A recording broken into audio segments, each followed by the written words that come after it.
Bismillahirrahmanirrahim. Assalamualaikum warahmatullahi wabarakatuh. Perkenalkan, nama saya Alia Farania dengan NIM 2023-31005 dari Kecerdasan Buatan kelas E. Di sini saya akan menjelaskan mengenai reinforcement learning and key learning. Nah, di sini saya akan menjelaskan apa sih itu reinforcement learning.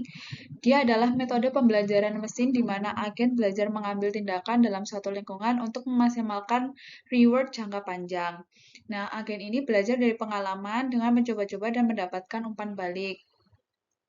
Lalu di sini terdapat komponen utamanya yang terdiri dari 6, yaitu pertama, agen, yaitu pengambilan keputusan, lalu kedua, environment, atau dunia tempat si agen ini berinteraksi, lalu ketiga ada state, atau keadaan saat ini, lalu ada action, tindakan yang dapat diambil, lalu ada reward, nilai imbalan dari sebuah tindakan tersebut, yang terakhir ada policy, atau strategi memilih tindakan. Lalu di sini saya membuat ilustrasi dari 6 komponen utama sebelumnya. Yang pertama, si agennya itu saya menggunakan robot, lalu environment atau lingkungannya itu labirin, state-nya atau keadaan saat ininya yaitu posisi robot di dalam labirin. Action-nya bergerak ke kiri, kanan, atas, dan bawah. Nah, reward-nya itu plus 10 jika keluar, minus 1 jika menabrak tembok, dan 0 jika bergerak biasa. Polisnya jika berada di dekat tujuan, pilih jalan menuju pintu keluar. Nah, si robot ini akan mencoba berbagai jalur sampai menemukan jalur terbaik dari labirin. Lalu di sini ada rumus key learning untuk memperbarui si key value-nya itu, yaitu seperti ini, dengan keterangan si S ini adalah keadaan sekarang, A-nya itu aksi yang dipilih, R itu reward yang diterima, S turunan yaitu keadaan setelah aksi, lalu ada alpha yaitu learning state, dan Y itu discount factor.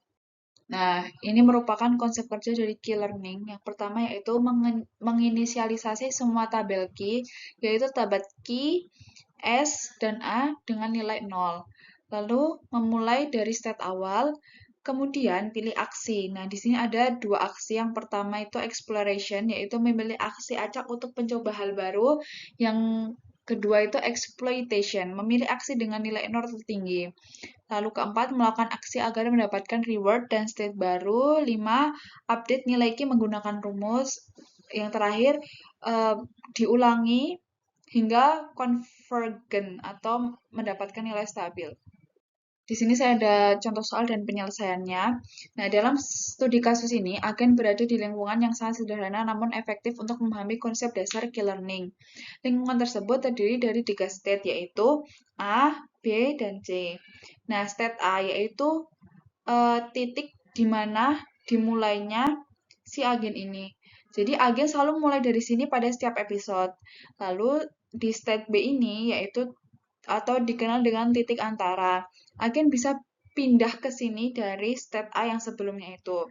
Nah, tapi saat berada di state B, agen hanya bisa melanjutkan ke state C.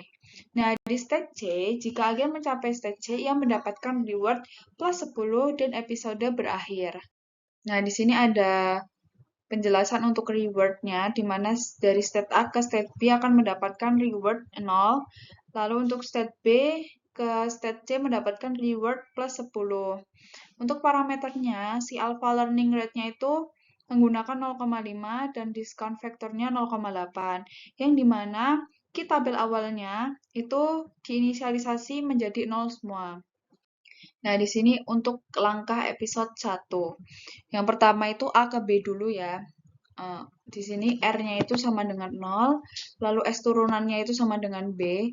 Max key-nya itu kita masukin B, turunan A. Sama dengan 0 karena key masih dalam kondisi 0. Key A, B itu masih 0 karena sebelum diupdate. Lalu kita menghitung key A, B. Seperti ini. Lalu untuk B ke C sama ya, tadi R-nya itu sama dengan 0, S turunannya sama dengan C. Max key-nya kita masukkan C, turunan A sama dengan 0 karena key masih 0. Key B, C sama dengan 0 karena sebelum diupdate. Lalu kita menghitung si key B, C-nya ini seperti ini. Nah, dari episode 1 ini kita mendapatkan dari state A ke state B itu 0, lalu state B ke C itu 5. Lalu untuk langkah episode 2, kita ulangi lagi dari A ke B. R-nya itu sama dengan 0, max Q-nya itu sama dengan 5, Q A, B-nya sama dengan 0, lalu kita menghitung Q A, B-nya lagi, seperti ini. Lalu kita menghitung B ke C. R-nya itu sama dengan 0, max Q-nya yaitu 0, Q, B, C-nya 5. Kita akan menghitung seperti ini lagi juga. Nah, setelah episode 2 itu kita mendapatkan di mana state A ke state B itu 2, state B ke state C itu 7,5. Sekian penjelasan dari saya, kurang lebihnya mohon maaf. Wassalamualaikum warahmatullahi wabarakatuh.